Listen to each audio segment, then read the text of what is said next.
Hello and welcome to my channel on Hook Crochet with Jeannie, where we find out what's on the hook. And this has been on the hook for several days. This is the Armor Shawl by Holly Miller, and I will stand up and show it to you. I'm wearing it with a navy long sleeve knit top, and this is the yarn that I talked about before that I didn't like. And it had too many colors in it. It was too busy. I'll let y'all see that. And what I did was I was running out of yarn, and you may have already heard this on a previous video, but the story is that I was running out of yarn, of this particular yarn that I had paid a lot of money for. And I thought, well, I'm going to augment that with another color. And so the color that I selected was a Cotton Fair cotton yarn in moss, which is color of this particular yarn. It's an olive green, and because this yarn had a green tint to it, I selected the olive green to augment the color. So I wanted to make the shawl a decent size, and I put several rows of green in, and then I finished up with the original yarn selection here. That was a hand-dyed yarn I got at the Townsend Yarn Festival, and from a lady who had it commissioned. And at the time I thought it was just beautiful, and then I realized I didn't like it all that much, but I paid a lot, so I'm going to use it. And so I did, and I am very pleased with it. I know sometimes I get gripey, and I have to make some lemonade out of those lemons, so here's another lemon.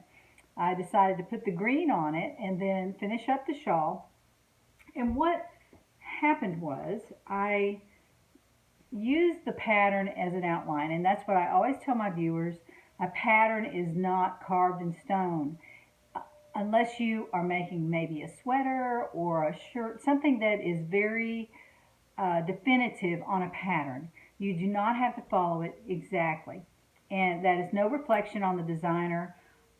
I welcome people to change my designs all the time. In fact, I encourage that because that makes it your own, and there's nothing wrong with that. But an initial pattern, and I will pay for the pattern, and then more than likely I'm going to change it just a little bit to suit me, which is I'm sure the designer would not mind that.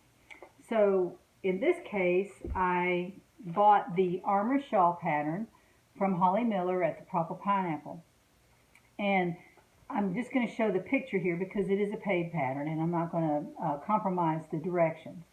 But what I did differently on this was I made the shawl to right about here, right before the lace, and I had added the green in here. I changed some of the rows to ribs. So I made it different from this pattern. I may use the same rows but in a different order, and I cut it off, you know, fairly short right there. And then I added the edging along the edge as it was written. But at the bottom of the edging, I'll show you in a second what I did differently there as well. So the shawl is not as big as Holly's shawl. I also did not block the shawl because I like the way it looks. I like it a little bit fluffy. I don't want it to be flat. So the ribs, I believe, would flatten out a little bit, and I like the ribs on it. So I'm just going to leave it as is. There's no need to block something if you don't want to. You don't have to block wool garments. You do not have to. I also used an I hook. This is fingering weight yarn. So I used, as she called for here, but I used an I hook. She had called for an F hook. That is too small for me. It would move too slowly and I would lose interest. So I used an I hook, and I adjust hooks all the time because if I don't have to worry about a gauge, which in this case I didn't worry about the gauge because a shawl is a shawl, and if it's an inch or 2 or 3 inches short, I'm not worried about it. Or if it's longer because I use a bigger hook, fine. But I used an I on this one. And then, like I said, I worked through row 29. I added an extra row in the 20s there. So you can just ad-lib it however you want to do it. And then I work the edging after that. The very of the shawl right here, what I did was I did the Picot edging as Holly designed it. But right here, I cut it off a little early. I let the tip of the scarf act as a picot, and then I have a picot on either side. And I just eyeballed that. I just really wanted the picot to be on either side of the end of the shawl. And I think her picot ended here, and that's if your stitch count is exact. Mine was not exact because I had ad-libbed the pattern. I had done some different things to it. So I had to do a plan B at the end of the shawl. And I like it just fine. I like the way Holly did it, and I like the way Jeanne did it. So Holly, it was an awesome pattern, beautifully done, and very clear. I love the large print. It is well worth the cost that she charges. And I said I had gotten it off an Etsy shop. I actually think I bought it through her Ravelry page. So you can go there and it says purchase pattern, click that, and go, you know, you've got it. So I just wanted to say those few things about how I changed it. And I think that when you have a shawl pattern, and this is just my opinion, when you're using a shawl pattern, you can ad-lib all you want because a shawl is not a fitted garment. If you're making a sweater, that's a different story. But if you are working with a shawl or a cowl or a scarf, you can make it your own. And I encourage you to do that. Don't worry about the number of stitches on a shawl. Don't worry about the number of stitches on a cowl. If the pattern says you need 120 stitches and you find you have 119, don't worry about it. This is my opinion because I've been crocheting for a long time, and what I have found is that sometimes patterns hold you hostage, and you can't let them do that. You have to be free with your patterns and not be so worried about a stitch count. Now, I do worry about stitch counts when it is a fitted garment. I do make sure that I'm doing it right. The purple top that I made out of the Just Peachy pattern from Yarnspirations, if you recall the video that I made about that, I love that top. I did some ad-libbing. It didn't fit me the way it should have, and I had to decide if I could go with that or not. If I make it again, I would make it smaller, and I wouldn't make that mistake that I made on the lace. And you can look at the video. I explained all that to y'all. But that was not a fitted garment. It was sort of fitted, but it wasn't fitted like with sleeves and, you know, a special neck or a collar or anything like that. So I felt free to just move on and make it the best I could make it, and then maybe decide to make it again sometime. So that's how I handled that problem. I do make mistakes sometimes, but I don't let them worry me, and I don't frog very much. Sometimes I do. And for example, I will tell you about the Johnny Topper, the second one that I made a mistake, and it was an egregious mistake in about the third or fourth row. And I continued on. I didn't realize what I was doing. And when I realized it, I had to frog it out. There was no way around it. And when I frogged out those 10 or 12 long rows, I lost interest in making it.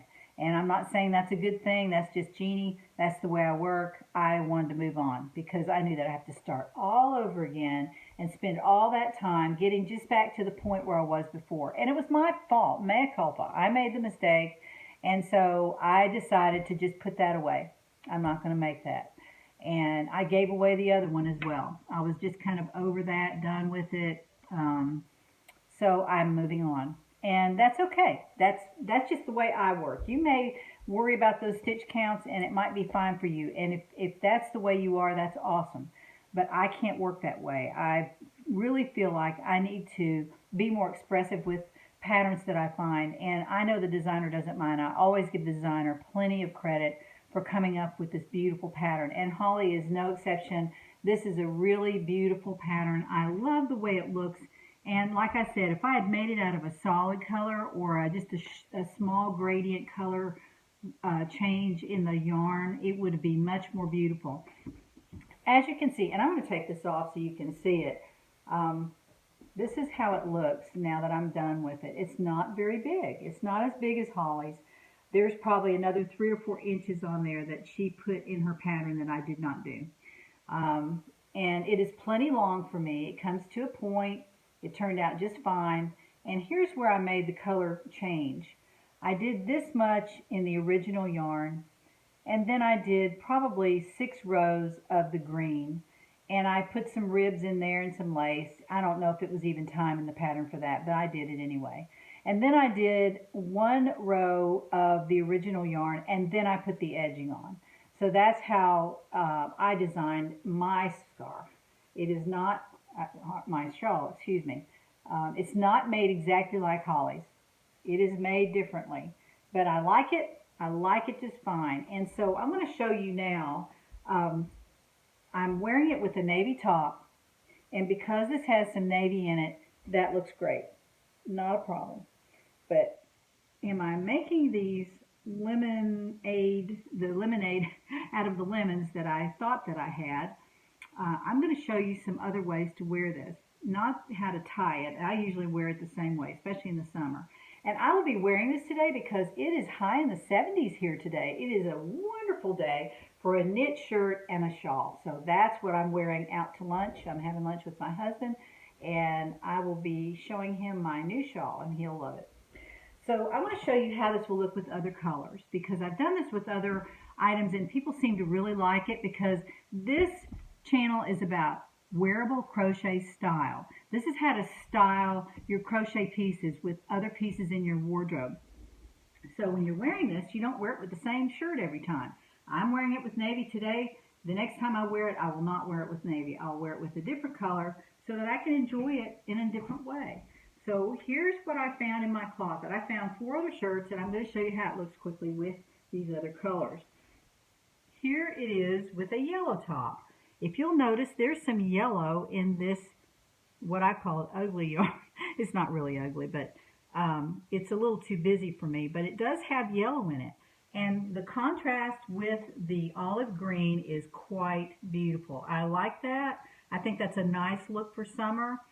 I wouldn't think wintertime would be an awesome time to wear it with yellow, but it looks really nice with this. And I'll be wearing this around probably the next time I wear it. I'll probably wear it with the yellow top, and because it's short sleeve.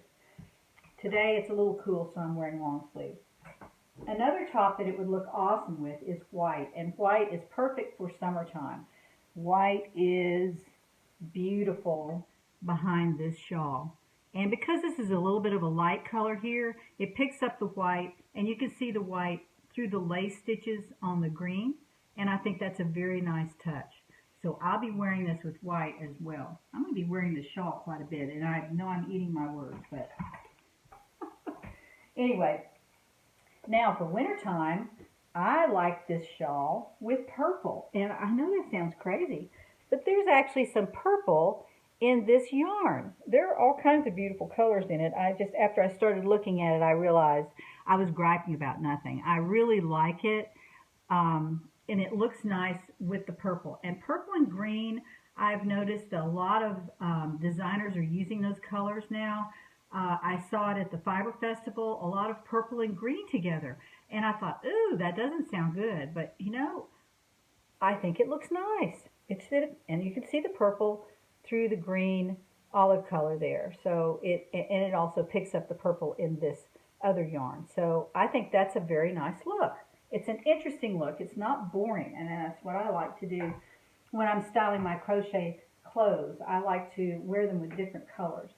So here it is with my favorite, my chartreuse shirt, and I'm looking to see how it'll look, and yes, it looks fine. It's got the same kind of green in there. There is a chartreuse yellowish color in this yarn, so it picks that up, and especially if you have a little bit of your blouse showing at the top, and it picks up that yellow in the original yarn. And then it also looks really nice with the olive green. So it's a warm green. It's not a cold green like Kelly green. This is a warm green, and 2 warm greens together look very, very nice. So that is how I would wear it with I've got 5 different shirts that I can wear this with, and in different seasons as well. So I just wanted to show you that and encourage you to buy Holly's pattern if you haven't already. It's a beautiful pattern, and if you've got some yarn laying around and you want to use it for something, that's a perfect pattern for it. It's very beautifully done, easy to read, easy to understand, and I think you'd be very pleased with it. So join me next time to find out what's on the hook.